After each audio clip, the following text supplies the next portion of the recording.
आज हामी कौशी खेती देखाइरहेका छौँ।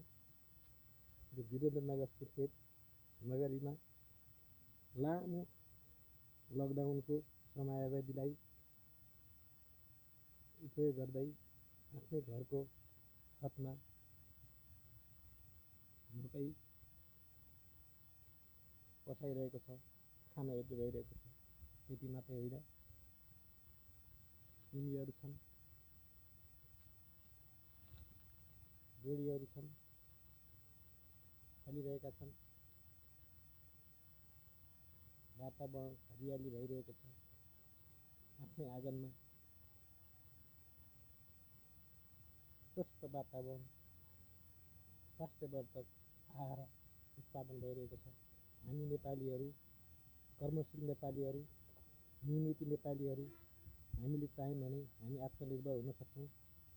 हाम्रा घर आँगन, हाम्रा बारी कान्लाहरूमा हामीले यसरी आय आर्जनका रुखहरू उत्पादन गर्नुपर्छ। यी सिमीहरू कति लटरम्म सिमी फलेको छ।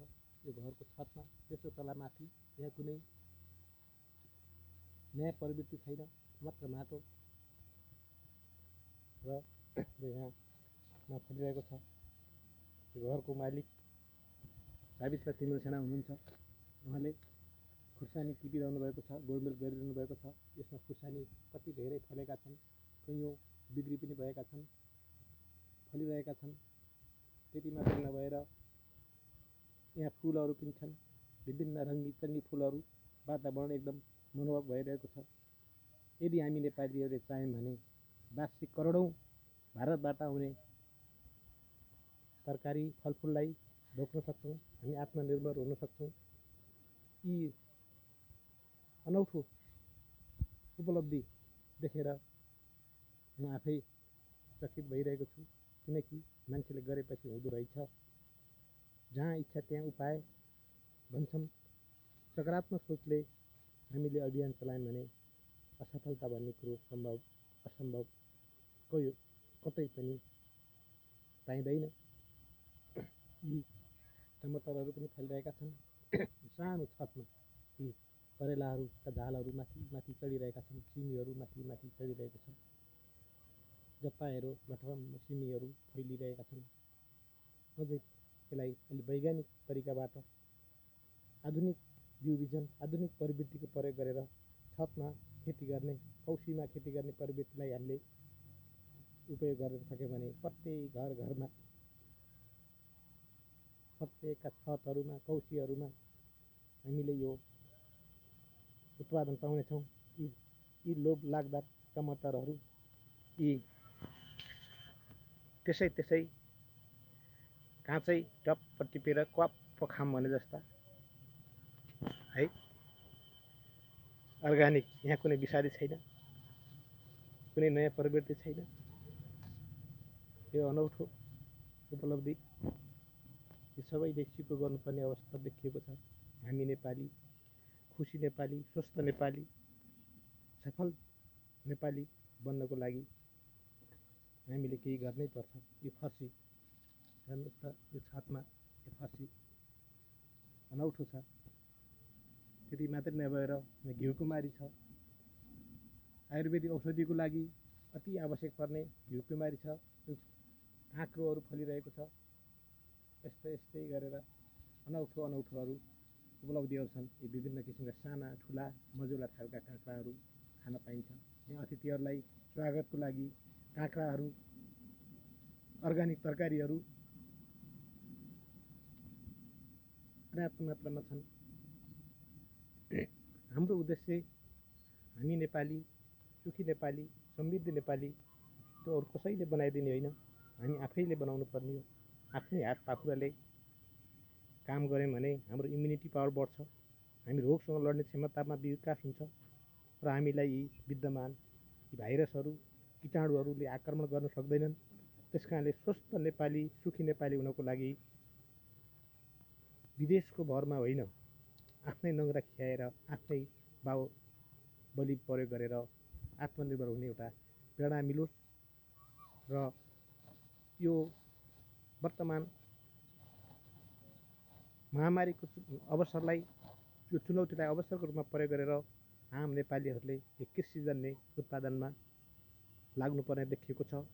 विभिन्न प्राङ्गारिक अर्ग्यानिक उत्पादनले हाम्रो प्रदेश कर्णाली प्रदेशलाई एउटाको प्रमुख नारा अर्ग्यानिक प्रदेश नारालाई सफल पार्नको लागि प्रत्येक व्यक्तिहरूले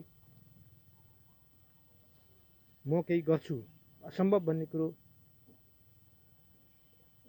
सफलता प्राप्त गर्ने व्यक्तिको दिमागमा रहँदैन। त्यो सोचेर अभियान सञ्चालन गरौँ। हाम्रा वन जङ्गलहरूमा आयमूलक वन बनाऊँ, त्यहाँ विभिन्न किसिमका उत्पादनका कार्यहरू गरौँ र हाम्रा बाँझो जग्गाहरूमा कृषिलाई व्यावसायिक रूपबाट उपयोग गरौँ। अहिलेको युग भनेको प्रकृतिसँग मिल्ने युग हो। प्रकृति भनेकी हामी आमा हुन्। आमालाई लात हान्ने, आमाको भुल नियमभन्दा विपरीत काम गरेपछि विभिन्न विनाशकारी अवस्थाहरू सिर्जना हुन्छन्, विकृतिहरू सिर्जना हुन्छन्। अहिलेको महामारी पनि यो मानिसकै प्रकृति विपरीतका क्रियाकलापले सिर्जना भएको कुरा हो। कहिले बाढी पहिरो, कहिले अति वर्षा, कहिले अति गर्मी, यी सबै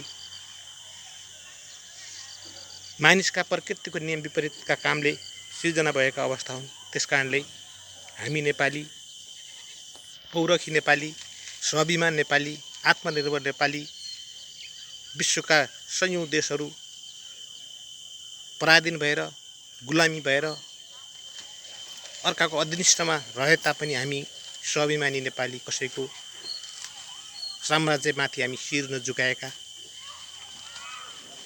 आत्मा नगिराएका पौरखी जाति भएकोले हाम्रा पुर्खाको इतिहासलाई जगेर्ना राख्नको लागि पनि हामी आत्मनिर्भर हुनैपर्छ। सानो देशले विश्व थर्काइरहेको अवस्थामा हामीले ठुला देशहरूको पछाडि झुक्नै पर्ने, नुग्नै पर्ने अवस्था छैन। त्यसकारणले स्वाभिमानी नेपालीलाई आत्मनिर्भर भएर एउटा अगाडि बढ्ने एउटा प्रेरणा मिलोस् भन्ने कुराको म सन्देश दिँदै यो मनोरम सुर्खेत वीरेन्द्रनगरीबाट यो लामो लकडाउनको अवधिलाई सबैले सकारात्मक दिशामा उपलब्धिपूर्ण तरिकाबाट उपयोग गर्नको लागि म हार्दिक अनुरोध गर्दै यो सानो कौशी खेतीको मोडेललाई यहीँ राख्छु र आगामी दिनमा अन्य सकारात्मक सोच र सृजनात्मक गतिविधिहरूको बारेमा जानकारी दिने कुराहरू राख्दै बिदा हुन्छु र सम्पूर्ण यो भिडियो हेर्ने सम्पूर्ण दाजुभाइ तथा दिदीबहिनीहरूले यसलाई अन्त्यसम्म हेरिदिनु होला, यसलाई लाइक सब्सक्राइब गरिदिनु होला र यस्ता उत्प्रेरणात्मक कामहरू गर्नको लागि सबैलाई प्रेरणा दिनुहोला भन्ने एउटा कामना गर्दछु। हवस् त, नमस्कार।